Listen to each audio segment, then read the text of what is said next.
let's talk about feedback, because essentially feedback is a form of communication, and there's the affirmative, there's more of the recognition, the good stuff. Here's what I want you to do more of. And then there's the hard stuff, the bad stuff, the honest stuff, the constructive and the developmental, whatever we call feedback in that category.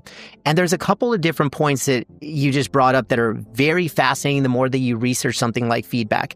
For one, and people always talk about having that challenging conversation, having the difficult conversation. And Paul, my team doesn't think that I respond well. My team doesn't think. And I say, okay, let's deconstruct this. The symptom is you're giving away this feedback and you're telling people to do better, do different, to change something.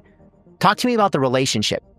And as soon as I see a blank stare in their face, it immediately tells me, oh, you don't have a relationship. And what's really cool about this is, and we've all been there, if you've worked for enough bosses, you're going to have some amazing bosses, you're going to have some horrible bosses. And literally, you could hear the exact same words, the exact same feedback from both bosses. But one of them had your back, cared about you as a whole person, not just as a cog in a machine. And the other, you never really built that relationship. They tell you the exact same words verbatim.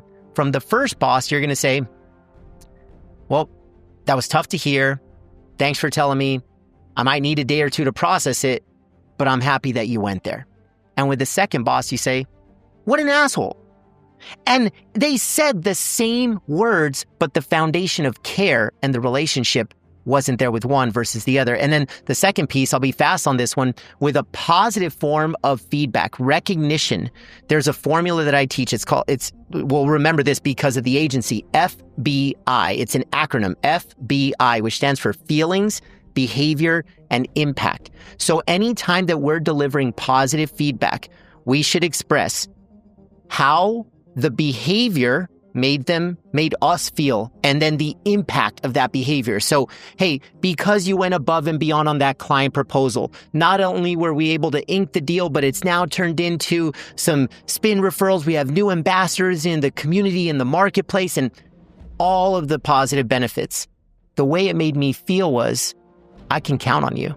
I can trust you. I'm so much more invested in who you are because I understand what drives you. 5 years later, that person will not remember the behavior that I recognized. They will not remember the impact of their behavior. They will remember how I made them feel. Yeah, absolutely. It's all feeling.